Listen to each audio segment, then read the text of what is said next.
মনে রাখবেন, ড্রাফটস খতিয়ান হলো জমির জন্ম সনদ। এটি ছাড়া জমির প্রকৃত ইতিহাস জানা অসম্ভব। তাই এই ভিডিওটা শেয়ার করে রাখুন আপনার টাইম লাইনে। কি মূলে রেকর্ড হয়েছে তা জানতে চান? ড্রাফটস খতিয়ান সংগ্রহ করলেই পাবেন আসল তথ্য। আমাদের দেশে অনেকেই শুধু খতিয়ান হাতে পেলেই মনে করেন এই জমির মালিকানা প্রমাণ হয়ে গেল, কিন্তু আসল সত্য হলো খতিয়ান মানেই মালিকানা নয়। খতিয়ান হলো শুধু রেকর্ড, আর এই রেকর্ড কি মূলে হয়েছে তা বোঝার জন্য প্রয়োজন ড্রাফটস খতিয়ান। ড্রাফটস খতিয়ান কি?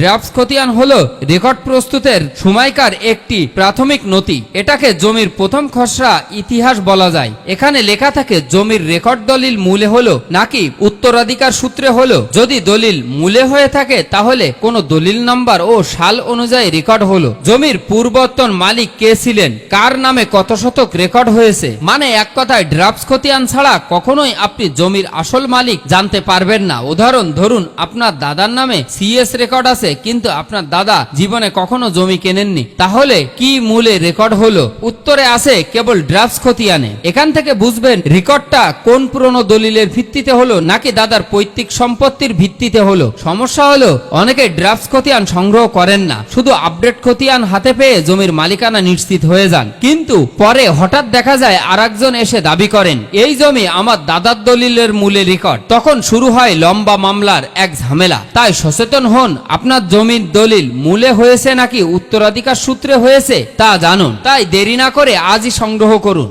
মনে রাখবেন, ড্রাফটস খতিয়ান হলো জমির জন্ম সনদ। এটি ছাড়া জমির প্রকৃত ইতিহাস জানা অসম্ভব। তাই এই ভিডিওটা শেয়ার করে রাখুন আপনার টাইম লাইনে। কি মূলে রেকর্ড হয়েছে তা জানতে চান? ড্রাফটস খতিয়ান সংগ্রহ করলেই পাবেন আসল তথ্য।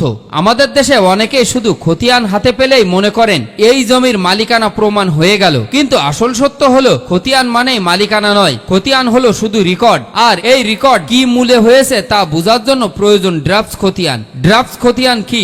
ড্রাফটস খতিয়ান হলো রেকর্ড প্রস্তুতের সময়কার একটি প্রাথমিক নথি। এটাকে জমির প্রথম খসড়া ইতিহাস বলা যায়। এখানে লেখা থাকে জমির রেকর্ড দলিল মূলে হলো নাকি উত্তরাধিকার সূত্রে হলো। যদি দলিল মূলে হয়ে থাকে তাহলে কোন দলিল নাম্বার ও সাল অনুযায়ী রেকর্ড হলো। জমির পূর্বতন মালিক কে ছিলেন, কার নামে কত শতক রেকর্ড হয়েছে। মানে এক কথায় ড্রাফটস খতিয়ান ছাড়া কখনোই আপনি জমির আসল মালিক জানতে পারবেন না। উদাহরণ ধরুন, আপনার দাদার নামে সিএস রেকর্ড আছে, কিন্তু আপনার দাদা জীবনে কখনো জমি কেনেননি। তাহলে কি মূলে রেকর্ড হলো? উত্তরে আছে কেবল ড্রাফটস খতিয়ানে। এখান থেকে বুঝবেন রেকর্ডটা কোন পুরনো দলিলের ভিত্তিতে হলো নাকি দাদার পৈতৃক সম্পত্তির ভিত্তিতে হলো। সমস্যা হলো অনেকে ড্রাফটস খতিয়ান সংগ্রহ করেন না, শুধু আপডেট খতিয়ান হাতে পেয়ে জমির মালিকানা নিশ্চিত হয়ে যান। কিন্তু পরে হঠাৎ দেখা যায় আরেকজন এসে দাবি করেন এই জমি আমার দাদার দলিলের মূলে রেকর্ড। তখন শুরু হয় লম্বা মামলার এক ঝামেলা। তাই সচেতন হন, আপনার জমির দলিল মূলে হয়েছে নাকি উত্তরাধিকার সূত্রে হয়েছে